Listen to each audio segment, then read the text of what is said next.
Good afternoon, everybody. Welcome to the Enhance Your World show. I am your co-host, Chris Alba.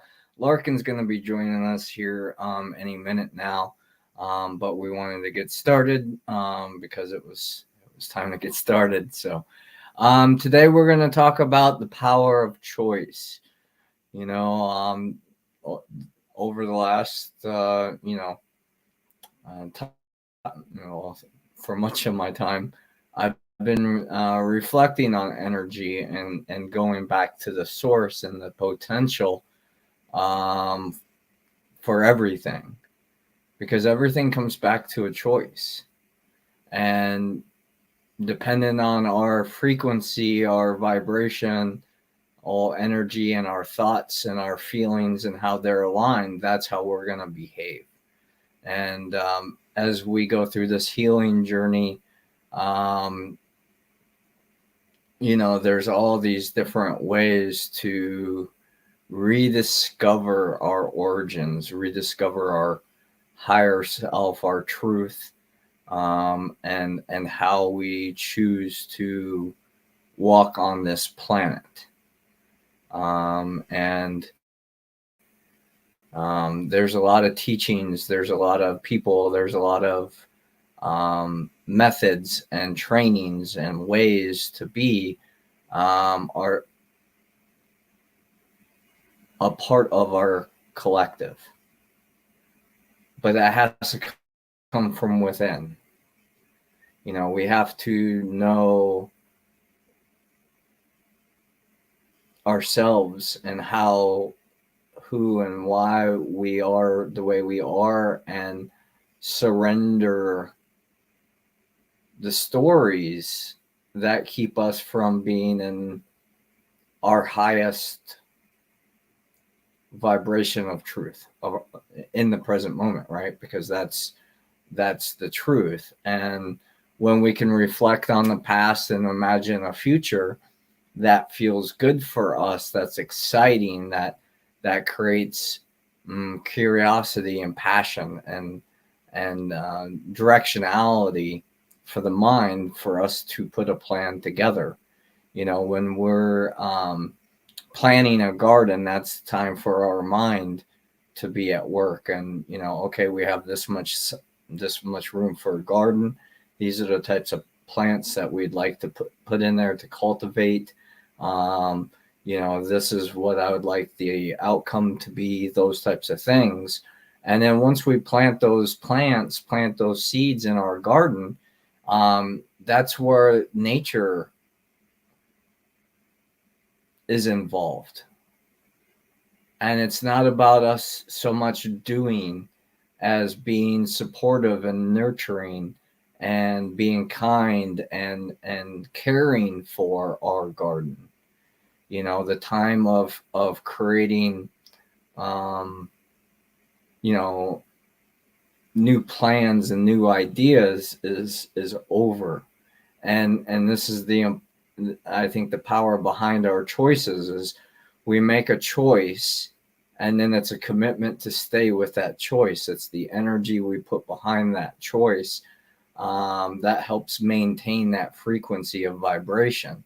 When we choose to better our lives or make a go towards a certain goal or a certain outcome, there's a planning stage, and that's when the mind is a tool and in an imaginative state. And then as we're moving towards that goal, we're going to observe things. And if they feel like they need to be fixed, or they need to be accepted, or they need to, whatever it is, then that's what you have to do. When we're cultivating, again, going back to the garden, there's time that we have to, put compost and put nutrients into the soil, so it's the best environment. And that's where our curiosity of being human is so beautiful, because we have all these different teachings and all these different ways of expressing our humanity, our human self. And that helps us reflect, right? And, we have to be it before we can become it. These are choices. These are choices that we get to make each and every day. And in every moment. So the question is, how do we want to be? Why do we want to be? What do we want to be? Those are the questions that we internally have to ask ourselves and cultivate a sense of identity, a sense of ego, whether we want to call it our higher self or our higher well-being. It's a sense of growth. And, the reason we do things is so our identity, our ego has experiences to grow from. We came to this planet supposedly to have experiences. That's our purpose in life. But what kind of experiences are up to us, based on our identity, with our mind, the observations of our awarenesses, our feelings, those types of things will help guide us through life. And sometimes, especially in the modern day, where we're so conditioned to go, do, achieve. We don't necessarily always take time to be beyond the mind, be in our true nature, to just be an observer of the birds and the bees and all of the things in the trees, and life and how it's unfolding, and the people that we're walking with, and the people that are teaching us how to be more compassionate, how to be more loving, how to be more caring, whether it's towards ourselves or towards others. It's still a reflection of unconditional love. And the power of choice comes from an empowerment to say that, I don't want to experience this type of reality, and that's a choice. And we can do everything we can to alter our reality, whether it's taking substances, whether it's meditating, whether it's doing breath work, whether it's, journaling, going for a walk. There's all these different ways that we can alter our vibrational state of being a part of nature. And sometimes our identity or our ego is the greatest hindrance to the freedom and the peace and the joy and the abundance that we all seek. Because the information is out there. The information of how to walk in both the natural world, of our ancestors, of the old ways, and in the new ways, right? The ones that we've created as a human species, the societal things, the money matrix, the politics, the divisiveness of that, and that's the thing about marketing and our education system and social media and the news and all that kind of stuff, is it shares a polarity of information.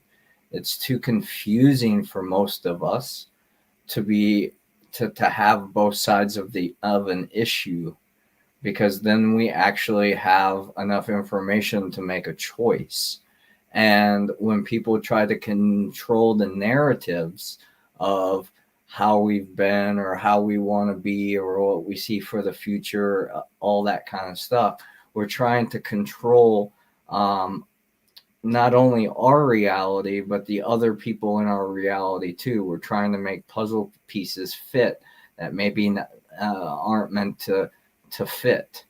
Maybe they're to another timeline puzzle that we've either walked past, We've gone beyond, grown beyond, vibrated beyond, however you ascended beyond, however you choose to label it, because that's the power of our choices. It's the vocabulary that we use. It's the things that we imagine, the things that we visualize, in our moment to moment observations with life that help guide us and grow us and shape us and conform us and control us towards this ultimate destiny of the life that we came here to have. Eckhart Tolle talks about, in some of his teachings, and there's many other teachers that state this, but life is unconditional. There's nothing you can do about it. It has a start and an end. It's our circumstances that we can have influence over. Where we go, who we spend our time with, our character, legacy, those things we have influence over by the choices that we make each and every day, the commitments that we make to ourselves and each other. That's what builds community. That's what builds partnerships. That's what builds companies and corporations, is a commitment. And that's a choice. And then to maintain that commitment shows the strength of our character, right? Of our individual will, of what we're choosing to walk through our lives. And I've mentioned this on this podcast many a times, the African proverb, if you want to go fast, go alone. If you want to go farther, go together. And we each have these opportunities in our lives to experience both, and I'm of course talking from my own personal experiences and the things that I've read and the experiences that I've had and the opportunities that I've gotten to share with other people, to come up with these perspectives, but the wider our view of awareness of all these different ways, of all these different methods, of all these different experiences, gives us the opportunity to choose for ourselves how we want to walk in this moment. And the more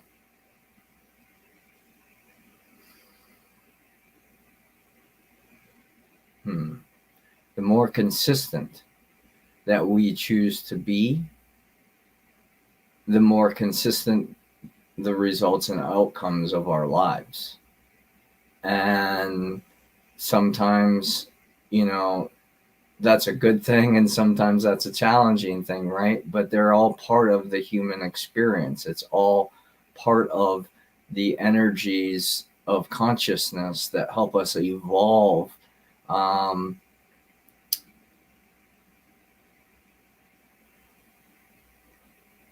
everything.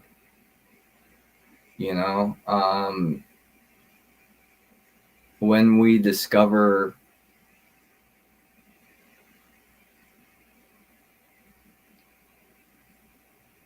what's necessary for us to live this life,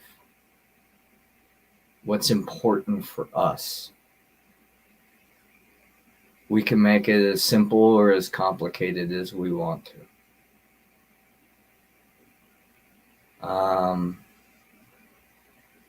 And I think that's part of the thing we have to be mindful of, is forgetting to ask questions.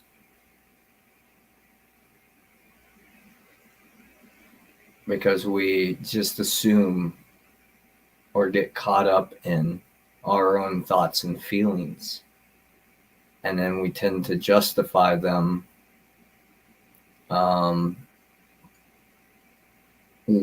without realizing the effects that they have to ourselves and everybody else and every other thing, because everything is interconnected. You know, we talk about unity mindset, of oneness, of unconditional love. You know, that is a that's a wholeness, that's a completeness. And when we realize and choose to walk any way we choose to walk. Some of us choose to be loud and make a scene and try to force change, force outcomes, and that feels right for us at that time. You know, we have to do that if that is where we're at in our path. You know, and then there's times for us to just sit back and observe what it truly means to be unconditionally loving and accepting and compassionate. You know, these are the things that, you know, I would like to leave a legacy of. I would like to be remembered for. You know, is not necessarily what I've materially manifested into this physical form, even though we're building a huge, you know, beautiful community, and, you know, people's lives are being changed, and it's so exciting to be a part of that. I'm so grateful to have the friends and the allies and the colleagues and the community members, and, you know, everybody that's involved, and what's continuing to be cultivated, which is just a beautiful garden, right? And everybody is their own crop, their own thing, and they all serve a valuable purpose for the higher collective of our humanity, of our mother nature, of our whole. You know, the more that we focus on our own peace and our own harmony, yes, the more that we discover how others affect us and take us from that state. But that's also a choice. There's a choice in that. Are we gonna say, "Ooh, they're more powerful than I am, so they're taking me from my harmony, my happiness, my balance"? Are they? Am I giving my power away? Am I giving my energy away? Or am I going to use this opportunity to expand from what I've always known? Am I going to be able to use this opportunity as a opportunity to grow from, rather than to be fearful of, to contract from? You know, many of us have been heartbroken in life. Many of us have been abandoned and betrayed and abused mentally, emotionally, physically, financially, sexually, in all these different ways, right? Because our society tells us that. And it creates a story of our character. And when we choose to overcome those stories, we understand that that was who we were, or what we've experienced in the past. And what that allowed us to experience was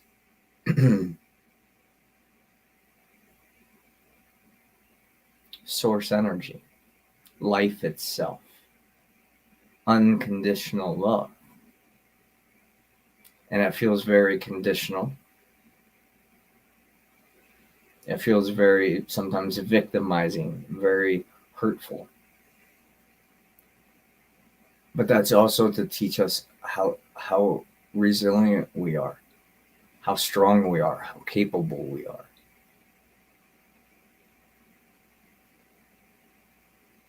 And so we need challenges in our life, mentally, emotionally, physically, financially even, because that helps us grow into who we truly want to be.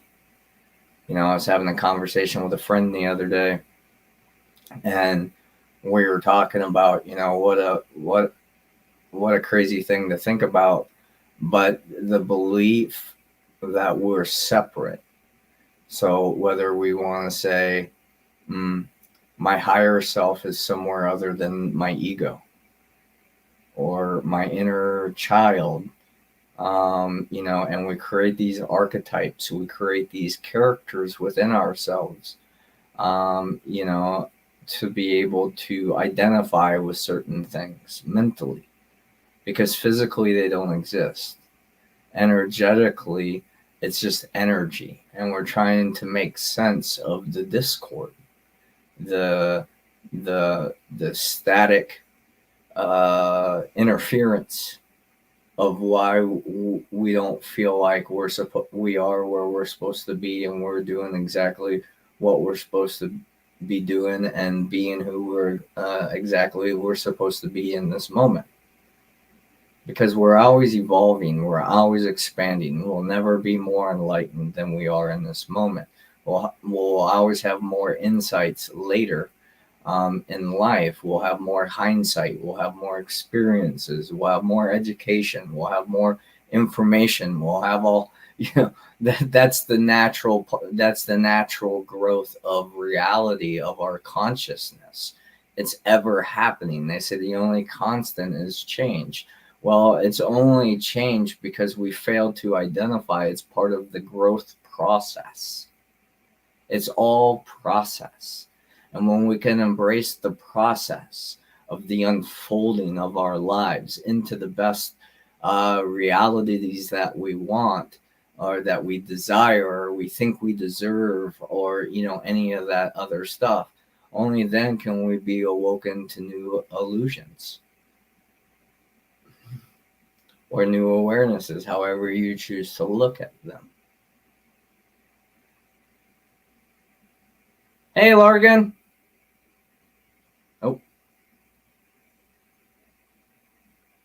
Oh, we can't hear you. There's no sound. Oh, there you are.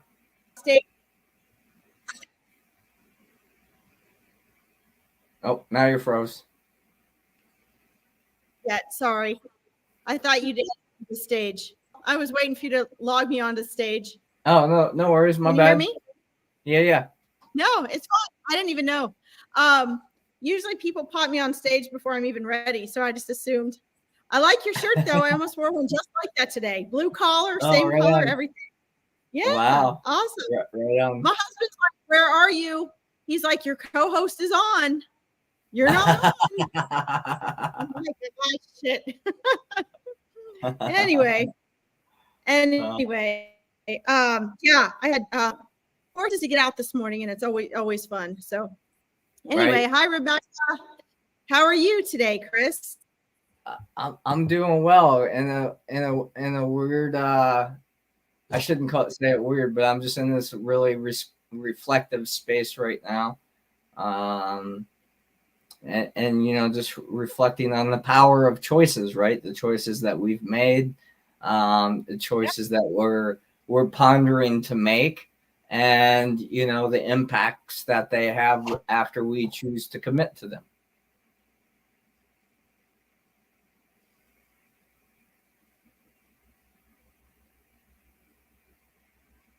I think you're out. Absolutely. I think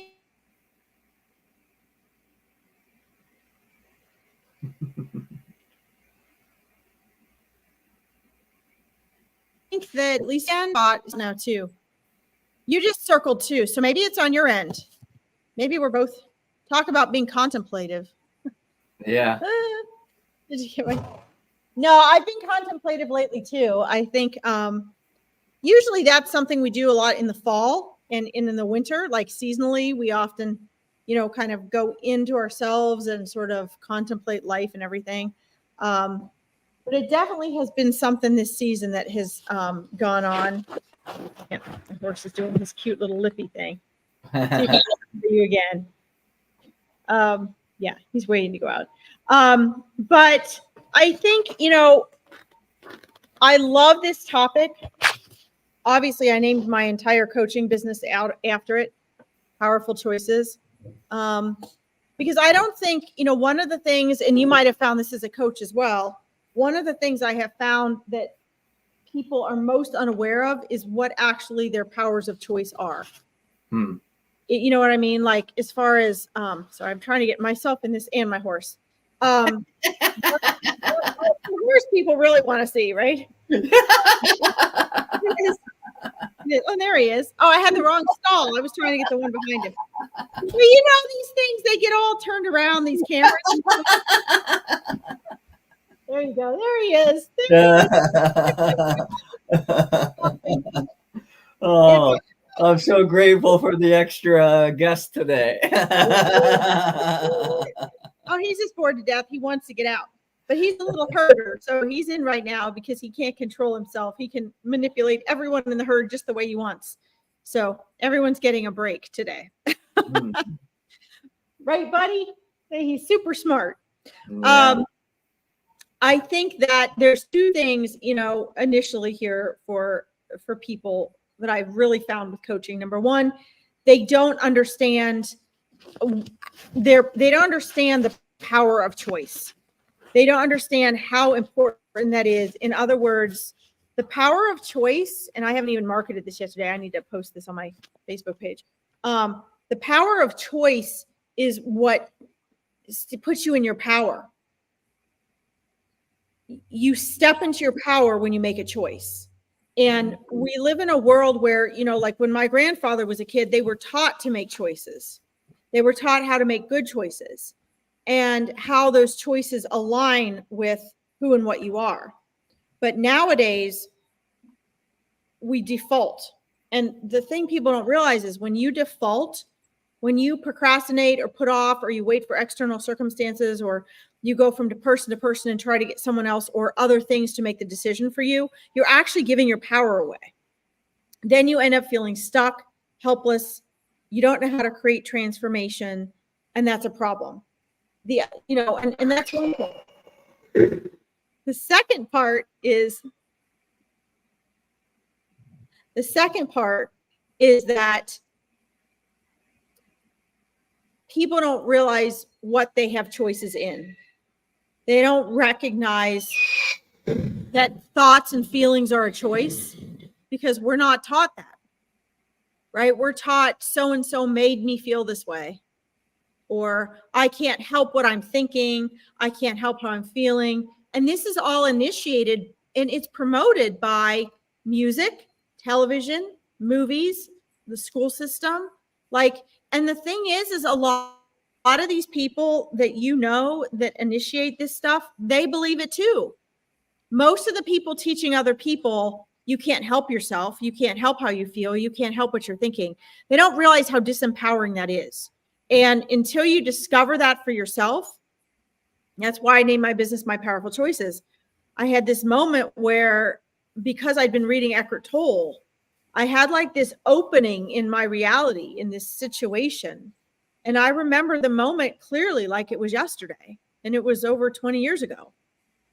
And I was like, oh my God, I have a choice here I didn't realize I had. I can make a choice that's different than what I've made every other time. And it was painful and it was scary as hell. It was like jumping off a cliff with no parachute, or if you've never opened a parachute. But after I did it, I was like blown away.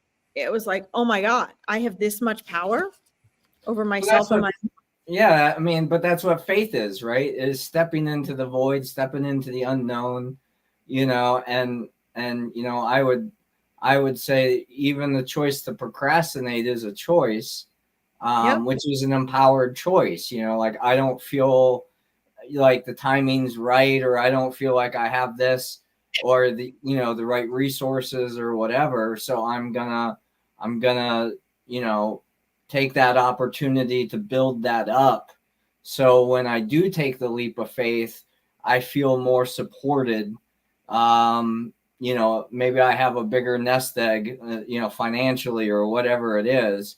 So I won't have to be so scrappy, or I can make some decision. I can make some mistakes without it being detrimental. You know, I mean, that's one of the things, you know, in some of my business is that, you know, that I didn't have the luxury of having was a cushion to fall back on. So every choice needed to be really thought about, and then, or you made the choice and then you were like, I made the choice, I have to commit to it. Like, I got to put it all in there because it's a choice I made. Maybe, it's like, maybe I'm going to die on this hill,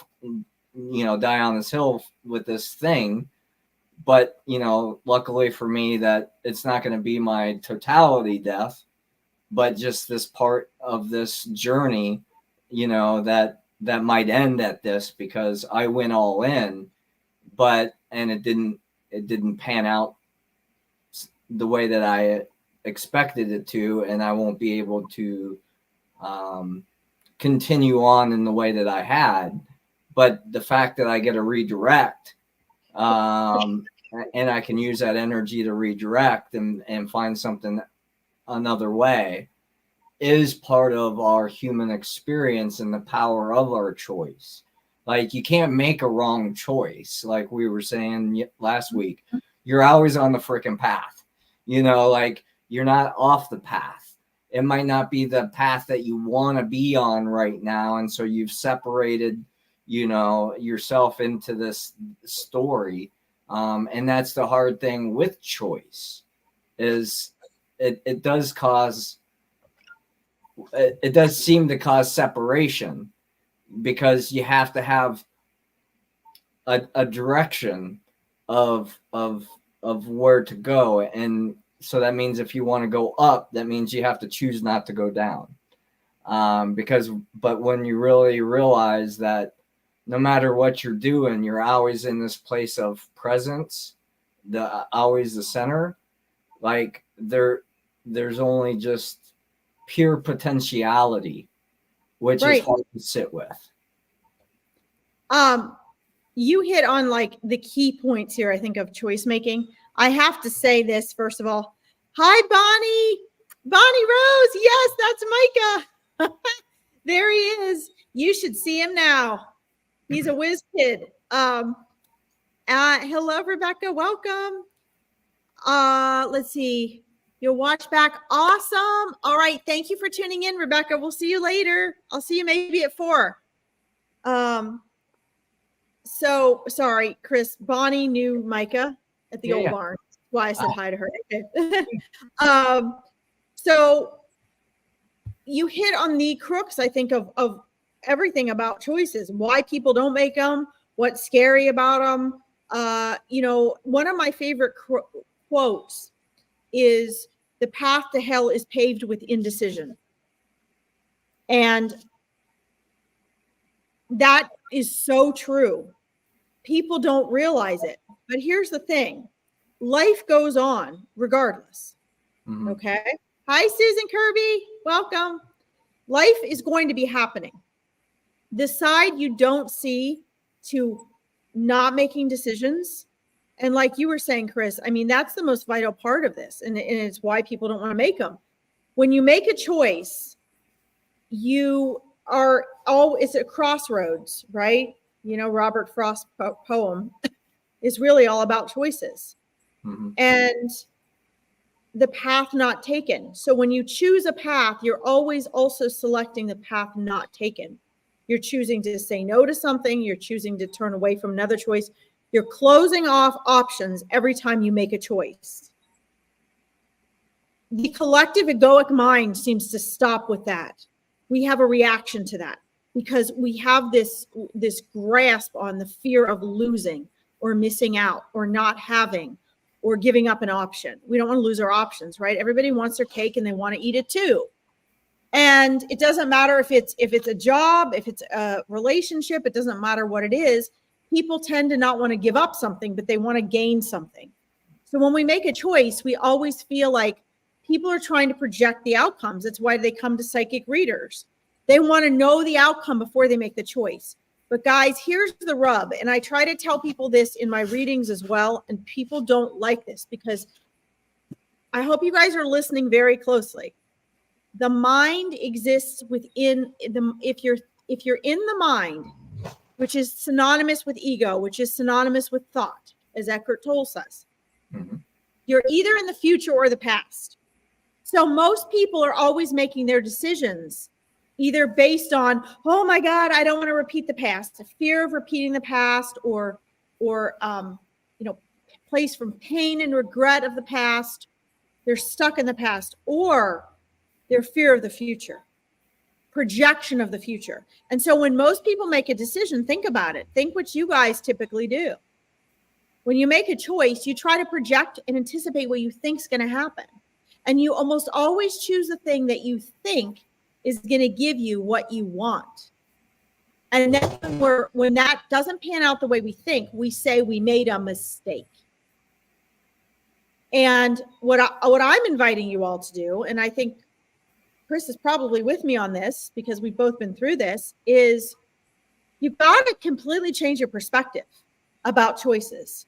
You have to change your way of making them. You see, the most powerful place to ever make a decision from is in the present. It's in the now, not in the future and the past. So if you take what I just said, what does that mean? That means you have to get out of your head to make a powerful choice. Sometimes that means, and this is what's going to be hard for some of you to swallow. This was hard for me. Stop worrying about the outcome of your decision and start just learning to make the decision. Because it's more powerful to make a choice and be wrong or make a decision or have the outcome you don't want than it is to sit in indecision. What people don't realize is when we sit in indecision, there are consequences that you don't recognize. You recognize the consequences of making a choice that you don't like the outcome, but you don't recognize the consequence of indecision. And it leads to all sorts of things: depression, anxiety, hoarding, addiction. The list goes on and on and on and on. Almost all of the negative things that you can look around and see people doing, or they get stuck, or they become broke, or they can't make money, whatever the case may be, somewhere in there is a lack of an MO for making decisions. Because when we stand in our power, we align. And when we align, we stand in abundance. We stand in love. We stand in peace. We stand in high frequency. So, truth be told, the initiation of and prolonging of wherever you feel stuck and are struggling has something to do with decision or lack thereof. Micah agrees. Look at his little nose. That's funny because I've always interpreted that. I've always heard that saying that the path to hell was paved with the best of intentions. It probably is. I actually think those are very much the same thing. Yeah. Well, I thought this was going to be best, but we didn't take time to gather the information to consult with the people that were going to be affected, and I think that's part of the challenge that we have in society is it wants us to make choices right now. It's not like, oh, this is a big choice. Let me go meditate on this and reflect on this for a half hour. Let me play out all these different scenarios that could be, right? Because that's the power of the mind, is being able to visualize things that aren't currently here.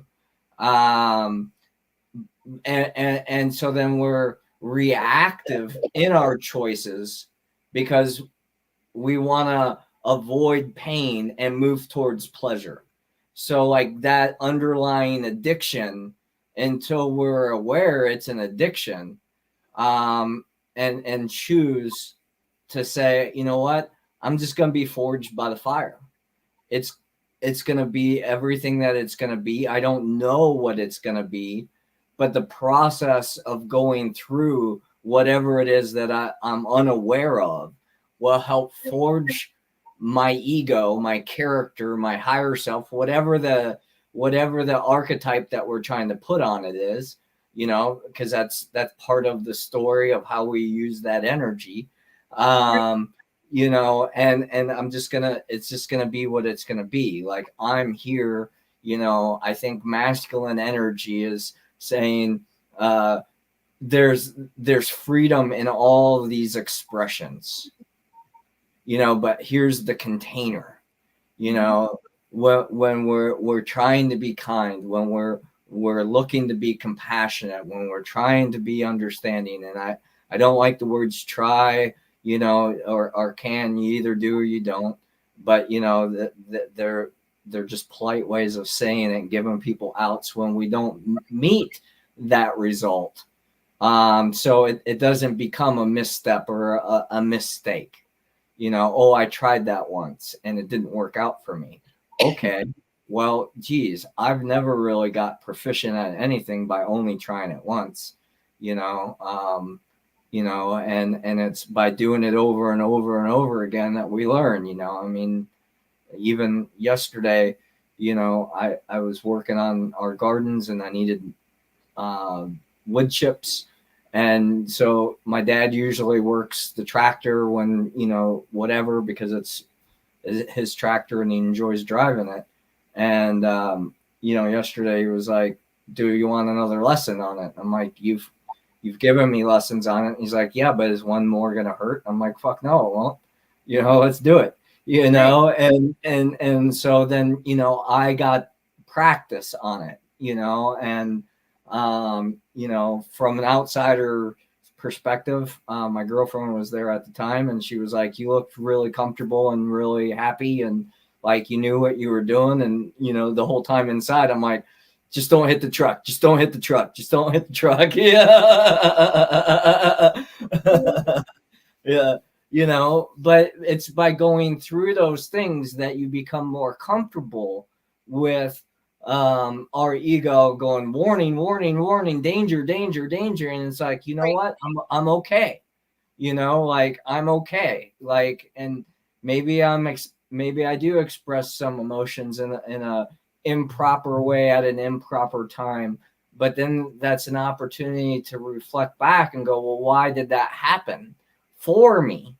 You know, not to me. Why did I get angry when it didn't seem like I should be angry? What was really the underlying issue there? Oh, I wasn't feeling heard. I wasn't feeling respected. I wasn't feeling appreciated for my contributions to what I've done up to this point, or the what I'm contributing now through conversation and holding space and, you know, all those different things. Like, I think those are great learning lessons for us.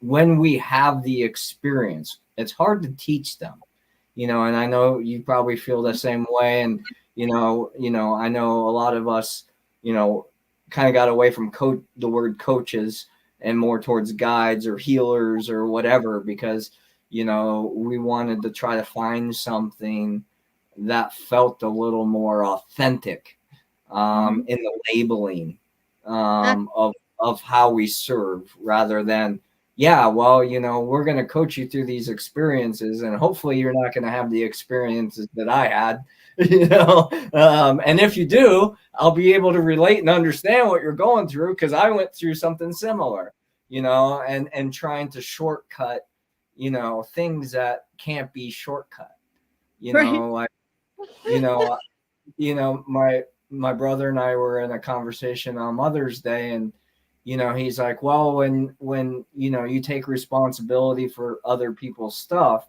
you fail to let them, you know, have the opportunity. And I'm like, no, you really didn't, because they're going to still have the opportunity, you know, whether they choose to stand up and say, no, that was actually on me. Thank you for trying to, you know, take your part of the responsibility of the totality of everything. But really, I played this part in it too. And you know, that in itself is growth, because a lot of people, you know, they take credit for the good things and then they try to blame or pass responsibility on to other people. And we see this in companies all the time, right? The boss is never wrong. It's always, well, the people below me didn't do what I told them to do the way I told them to do it. And that's why we didn't get the outcome that we wanted. And then when it's success, it's like, yeah, look at what great team we have. Right. You know, and it's so subtle that it's hard for us to see it. You know, because it's part of our everyday. And you kind of have to get outside of it, whether it's, you know, going to ceremonies or going to circles or going into meditation or, you know, doing plant medicine or whatever it is, to get outside of yourself for a minute to just get a higher perspective. But all that is altering your vibration of where you currently are. And that means he's got something to say about it. That's because Tempe has something to say because she just saw Aspen run down the field. Yeah, that's why. No, I think everything you're saying, though, if I can go back and kind of like, I want to simplify for those of you listening that maybe aren't familiar with this. There are certain themes in everything Chris just said. There's, you know, the aspect of taking radical responsibility. You know, no, I do believe that, yeah, we need to not take on we need to allow other people where they need to, what's the right word?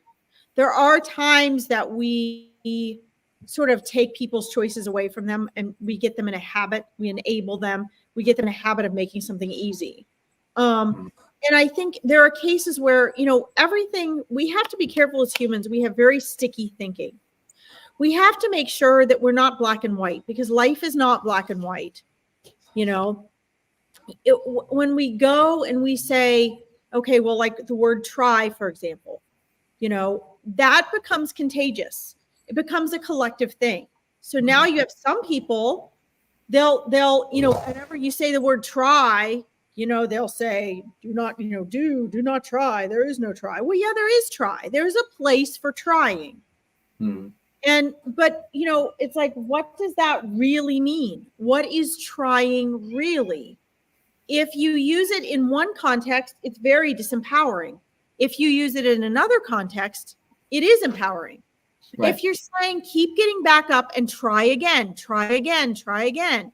Trying means you don't know what the outcome's going to be. You're going on faith. You're going on trust. You are trying something that maybe you haven't done before and you don't know how to do it. So there is a place for trying. That's not a bad thing. Where we cross the line is when we start to use trying as an excuse. Right. As a way to not make a choice.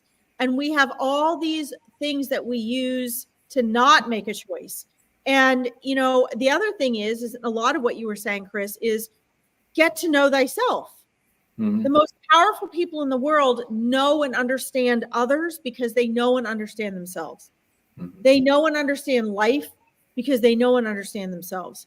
You know, I am not the coach that I am, where I can take people who are dedicated to their own transformation, and in 2 to 3 years, they can be having major transformations. Some of you, that sounds like a long time, because you've drank the Kool-Aid of you can buy an 8 to 12 week program for $5,000 to $10,000 and transform your life. Let me tell you, that ain't happening.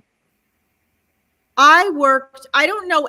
I mean, I'm not saying I'm better than anybody else. I just know for myself, I worked 24/7. I kid you not. I made my own programming recordings to brainwash myself. I segregated myself out on my own to deprogram myself. I spent 24/7 working to transform myself and my life and aspects of my life. And it took me well over a decade just to start seeing the changes I want. And I know people are going, oh my God, that takes forever. No, I want you to have I don't like the word realistic, but right. Here's a case where the word realistic is practical and powerful. Realistically, if it takes you 20 to 30 to 40 years to get where you don't want to be, do not expect to have this type of changing, because as a conscious being, you can transform like that. But as an egoic human being with a mindset, with emotions or mind in the body, everything is habits and repetition. You better be willing to put in the time and effort. And I did that by myself until I knew myself and how life worked so well that anybody that came to me within 5 minutes, I could be like, oh, yeah, they're this type of person. They're doing this and this and this and this. And it wasn't that I was pigeonholing them. It was that I recognized myself in them. I recognized the egoic collective. And this is why Chris and I also work so much on becoming more conscious, because your shortcut, guys, comes from waking up. It comes from being conscious. The mindset stuff takes forever. Mm-hmm. So, when we're talking about choices, you need to understand everything is a choice. Everything. I'm a terrible procrastinator when it comes to when I get home at night. I'm overwhelmed. I've got so much to do. I'm way past the 10,000 good decisions I can make for that day. I mean, I'm hours past that by the time I get home. I still have animals to care for, clients to get back to, promotions to do, work to do. I have to get ready for bed. I've got all sorts of house stuff I have to do. And sometimes that's 2 a.m. Now, I can give you guys all those reasons in the world, but it's still a choice. I could still come home and say, F it, I'm just going to bed. Mm-hmm. That's still a choice. So we just have to understand that everything's a choice. These things are all choices. Hi, husband. Hold on, I'm going to turn this over to you, Chris. I got to check on a horse. Okay. Like, if my husband's listening, he knows what horse I'm talking about. I gotcha. So, yeah, I mean, and that's, man, I don't know how to talk about the fullness or the wholeness of everything and being more consciously aware than ultimately knowing that no matter what you think, whatever you feel, there's always a choice to make. I mean, even getting back to the story of yesterday, my dad asked me multiple times about the mulch, and then he's like, do you feel like doing it? I'm like, not really, but it has to get done. It do itself. And that's part of the choices. Now, I got to have the experience, and it was good, and all that kind of stuff. By making that choice, I could have easily said, let's do it today, and from yesterday, and put it off for a day, and then would have woke up this morning with the rain and everything going on, and going, oh, now I'm not going to be able to get it done today because it's raining, and blah blah blah blah blah. And that's how that slippery slope, how we disempower ourselves from being in the present moment and saying, this is where I'm at. Yeah, I don't think or feel like I want to do this right now, but that's okay. I can accept that that's where I'm at, and I'm going to choose to grow past it anyway.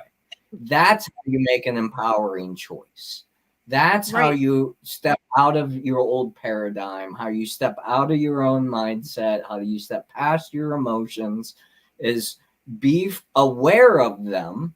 Don't deny them. Don't disassociate from them. Don't devalue them or, any of those things, because those will eventually bite you in the butt if you make that a habit. But by the empowerment choosing of, this isn't comfortable, but I'm choosing it anyway. I'm learning Spanish. It's uncomfortable. Why do I want to learn Spanish? Because I want to walk with the shamans that I walk with and be able to communicate with them in their foreign language, so we have an easier time to share stories. And I'm not dependent on having somebody there that can translate for me. That's great. And even though that's the case typically, I choose to grow beyond that. I choose to be more sustainable. I choose to learn how to make my own self-care products and the products in my home. Why? Because corporations want to put a lot of toxic stuff in there because it's cheaper, whatever, it's more efficient, whatever. It doesn't matter to me. I choose to walk on nature's path, a nature's way, and that's getting as close to the source as I can. And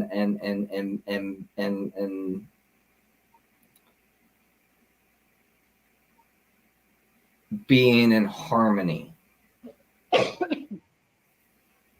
with what is rather than whatever we're told it's supposed to be. And that's my choice. There's a lot of us that are choosing, to create new organizations and new ways that help us provide services or provide things to the community that if you didn't have that umbrella, you couldn't do that because of the laws that we've created as a society. Now, the conspiracy theorists would say that they were created to keep us disempowered. I could see that as some truth. But if the information's out there, the disempowerment's choosing not to look for it, not to be curious of how to grow and overcome and adapt through the, like it's not the system's fault. The system is an inanimate thing that we created.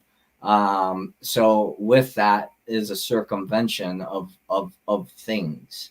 And the thing that got us out of balance, I believe, is some families and the creators of this system shared this information with their family, so they were in the know, and we were taught how to support their needs and to idolize them. Oh, you could be like a Henry Ford, but you can't be Henry Ford. And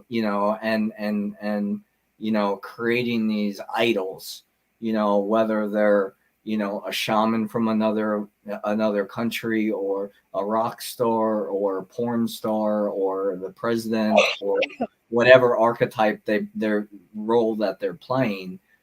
At the end of the day, they're just human. And we all have the same power. We have the same resources. We have the same opportunities as anyone else, depending on where we stand in this now. We have to overcome some stuff. We have to heal from stuff. We have to circumvent some stuff. We have to create some stuff, whatever it is. That's for us as individuals to play our part in the relationship of life, and to be of service, to give, is the only way we're going to truly receive. And you can look at that as the law of attraction, however you want to look at it. What you put out is what you get back.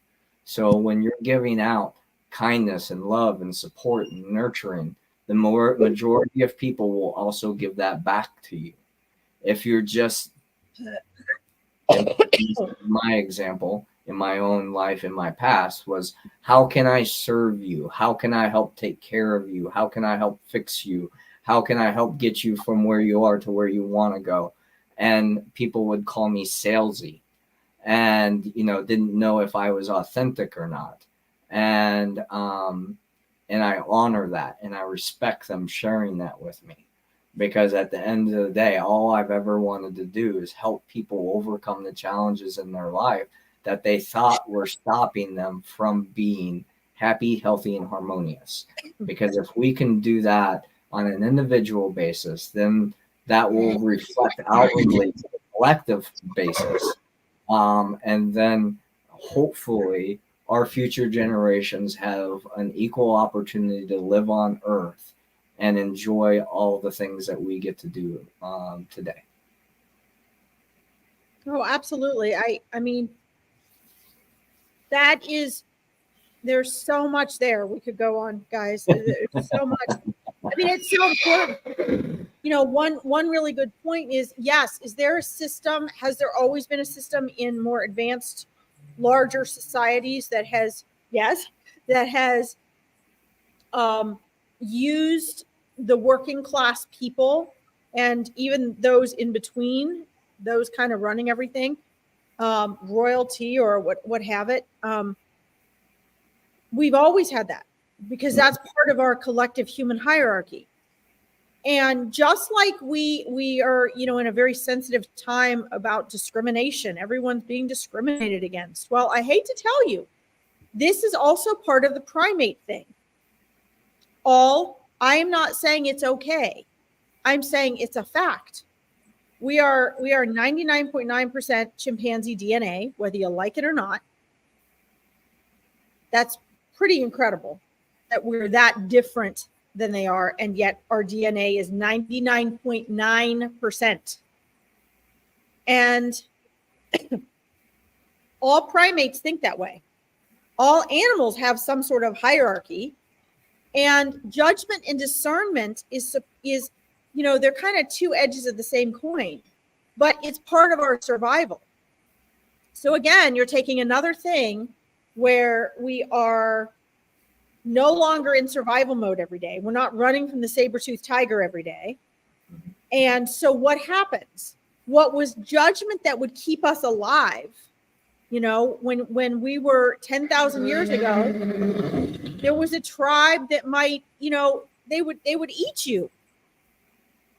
And how did you distinguish? Well, you first would observe. That was one of the main things. What is their accent? How do they talk? How do they look? What size are they? It is a proven fact when we see another person, the very first thing that our human mind does is assess, is it male or female?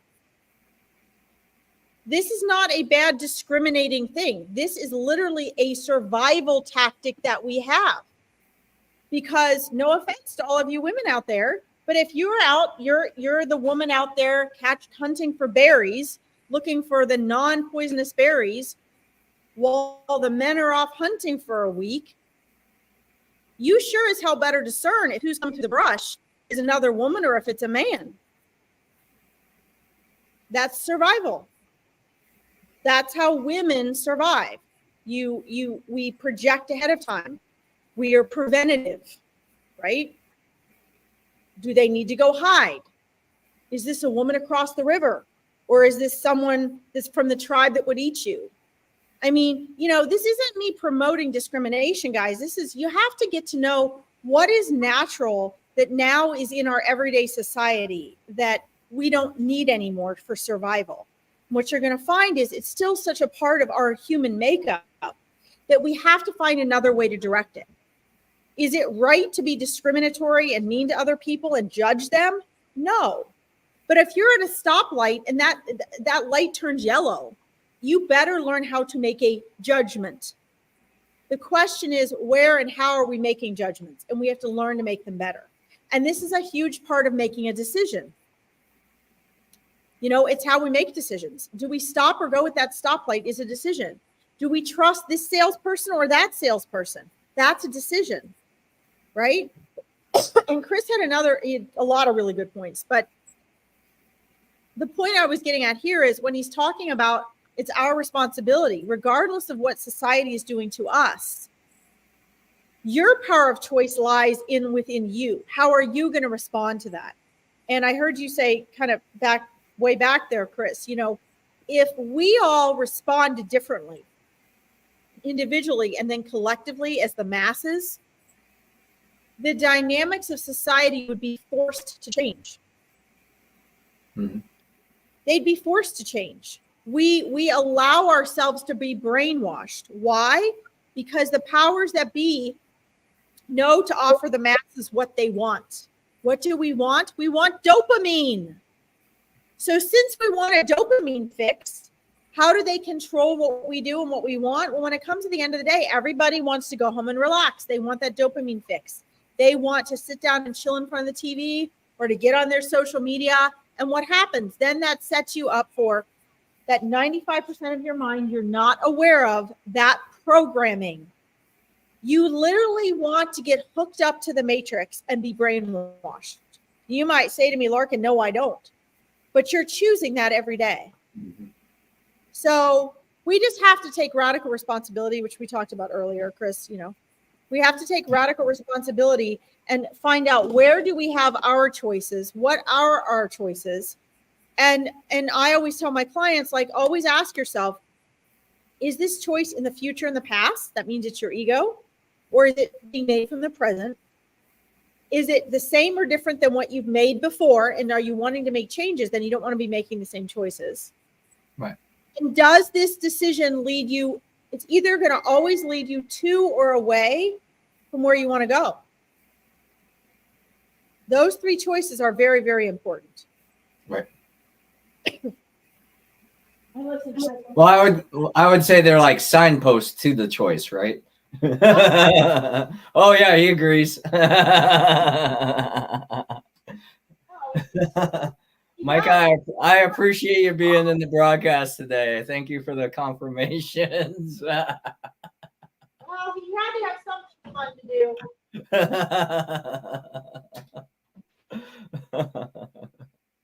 It's so awesome. So awesome. Yeah. So, as we're talking about power of choice and it being 111 and everything, Larkin, do you have anything else to add today, or should we call it a day? Well, I mean, I could go on to this topic for hours. So I think this is probably good. I mean, I think for people really interested in the power of choice and what it's all about, and maybe on the precipice of discovering the depth of their power of choice, I think this is probably more than enough. Hi, C. Mark Thomas, welcome. Thank you, Raven. I appreciate the kind words. All right, well, he's doing it. Yeah, we'll wrap it up. Thanks again for joining in. Make sure you subscribe to YouTube, Facebook, and keep an eye out for our upcoming workshops and events. Speaking of which, Chris, yeah. are you hosting the prayer circle with me on the 19th or not? Okay. Sure. 11 a.m. Okay. Yeah. Okay. Sounds good. So, guys, I will post that today as an event. And what we're going to be doing is we're going to be talking about the power of prayer. Chris and I combined have a lot of different cultural and ritual backgrounds and practices when it comes to prayer. And we're going to have a prayer circle where you guys learn the power of collective prayer. And we're going to give you some different ways that are maybe not the best way to pray or not the most powerful way. And then some really powerful ways. And you guys can find what's the best match for you. But I'll go ahead and post that. So, okay. Sweet. All right, guys. All right. Thanks for all that you are, all that you do, and all you choose to be today. And we look forward to seeing you next week at 12 o'clock. See you next week. Bye, guys. Bye.